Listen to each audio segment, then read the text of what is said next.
My name is Paulina Nirmes Takusparani. I will explain about Cicero's 5 Canons of Rhetoric. After the ascension of Rome, public speaking techniques developed in Greece were copied and modified by the Romans. Here, oratory lost its dominance in the political arena, but gained wide popularity as a form of entertainment, allowing famous orators to gain political power and wealth by using their public speaking skills.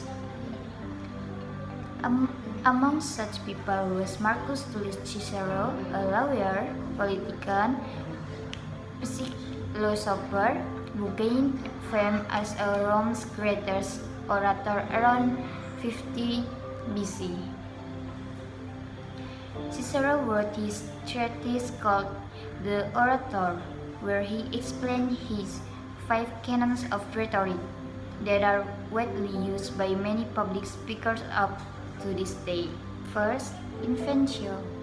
The first canon of rhetoric is that of invention, which refers to the act of finding something to say which can lead support to the speaker.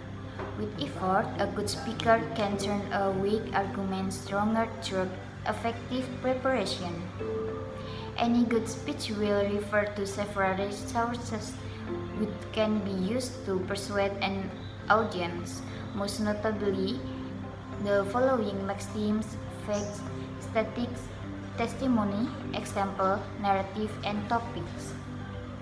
Maxim, a short statement that expresses a commonly accepted truth, even proverbs, which speak to the unique culture of your audience, which fitting the situation and your argument.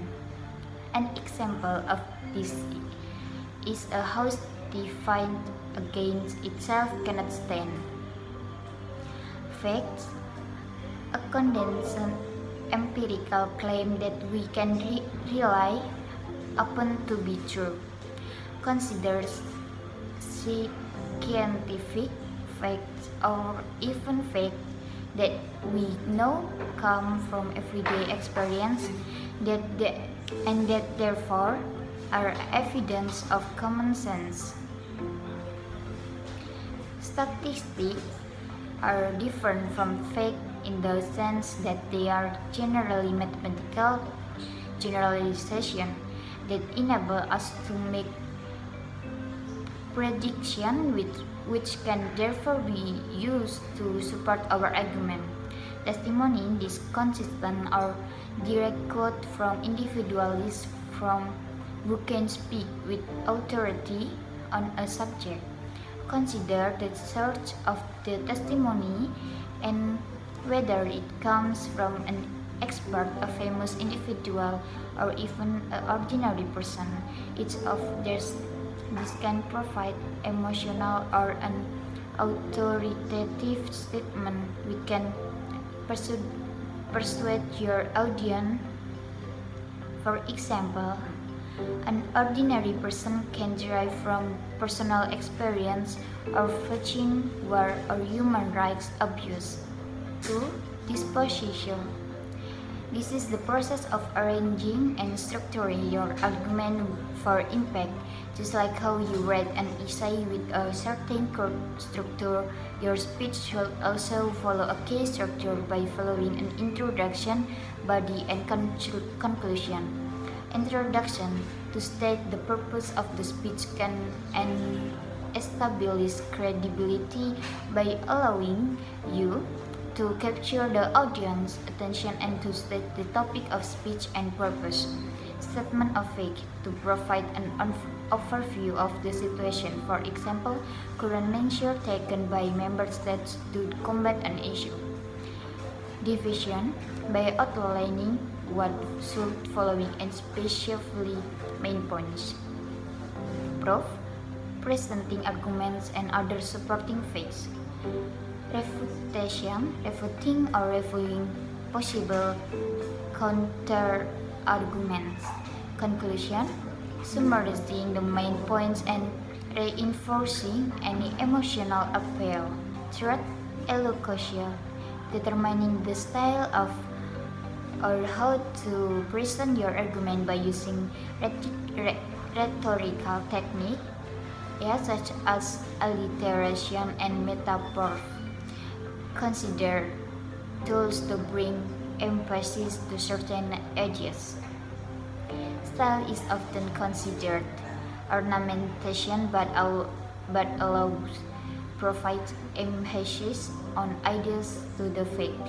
Status and narrative provide in the invention state. A good example of this can be seen in the famous I Have a Dream speech by Martin Luther King Jr., in which he effectively used alliteration, the occur of a same letter or sound at the start of closely connected words. 4. Memoria.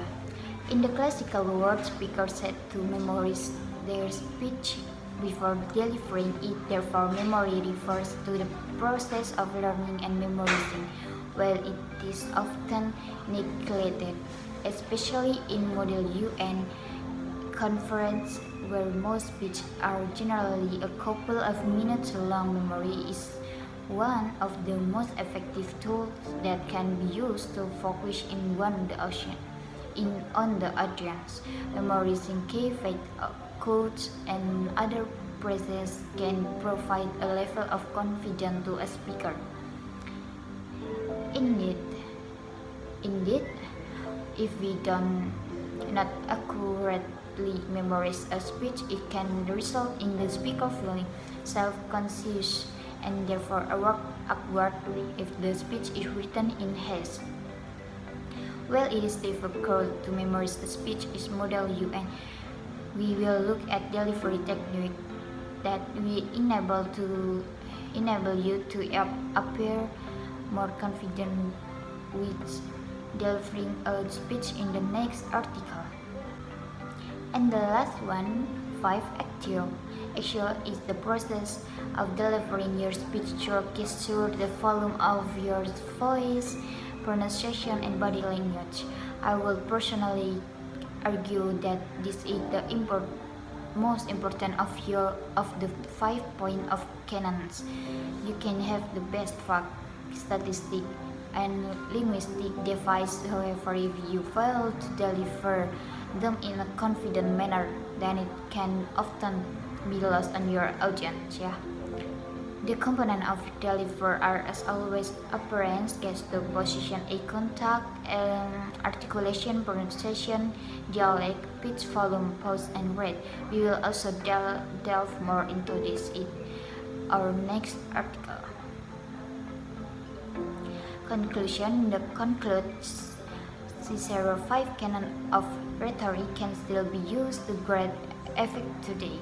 Consider how to intend to refine your argument, structure your speech, how to present your arguments, memorizing certainly, precise, and finally delivering the speech to maximum effect to bring an audience to your side and feel what of your argument. In the next, we will look the body language followed by deliver to see how these two can ultimately make or break any speech. Okay, it's enough from my explain about Cicero 5 Canons of Rhetoric 2.3 today, and hope you enjoy my video. Thank you and see ya.